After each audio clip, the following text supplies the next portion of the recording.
Hi friends, நாங்கள் இன்னைக்கு சிக்கனை வீட்டில் சுடுறதுக்கு தான் ரெடி பண்ணிகிட்ருக்கோம். அதுக்காக நம்ம கோழி கடையில் கோழி தோலெல்லாம் எடுத்து ரெண்டாக கட் பண்ணி கேட்டோன்னா அவங்க அழகாக கட் பண்ணி கொடுக்குறாங்க. அதுக்கப்புறம் அதை நம்ம சின்ன சின்னதாக கோடு போட்டுக்கணும். ஏன்னா நம்ம மசாலா பரட்டணும்ல, அந்த மசாலாலாம் கோட் ஆகிறதுக்கு.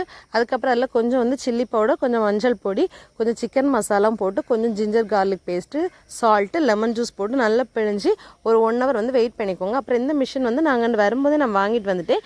அதில் என்னென்னா லேசாக ஃபஸ்ட்டு கொஞ்சம் ஆயில் தடவிக்கோங்க. தடவினதுக்கு அப்புறமேட்டு இந்த மாதிரி சிக்கனை ஒவ்வொரு பாதியாக தான் நம்ம வச்சு குக் பண்ண முடியும். ரெண்டும் சேர்த்து வைக்க முடியாது. அதில் ஒரு ப்ரெஸ்ஸிங் லாக் கொண்டு அதை வச்சுட்டு நீங்கள் இந்த மாதிரி லாக் பண்ணிவிட்டு நம்ம தீயில் நல்லா இது பண்ணிக்கலாம். இது தீ கொஞ்சம் கங்கல்லே வைக்கலாம். இது கொஞ்சம் தீ அன்னைக்கு நல்லா ஹையாகவே பற்றிடுச்சு ஃபஸ்ட்டு அதுக்கப்புறம் நாங்கள் கொஞ்சம் வெயிட் பண்ணி தான் வச்சோம். 2 பக்கம் மாற்றி மாற்றி போட்டுக்கோங்க. அதுக்கு முன்னாடி கொஞ்சம் ஆயில் இருக்குல்ல, அதில் நீங்கள் ஸ்ப்ரே பண்ணிக்கலாம். எனக்கு ஸ்ப்ரேயர் இல்லை, அதனால நான் சும்மாவே ஆயில் விட்டேன். அதுக்கப்புறம் லைட்டாக ஃபோர்க் வச்சு லைட்டாக குத்தி குத்தி பாருங்கள் வெந்திருக்கு அப்படின்னு சொல்லிட்டு பார்த்துட்டு நீங்கள் எடுத்து சாப்பிட்டுக்கலாம். உங்களுக்கு தேவையான அளவு எரிப்பு. இதில் நீங்கள்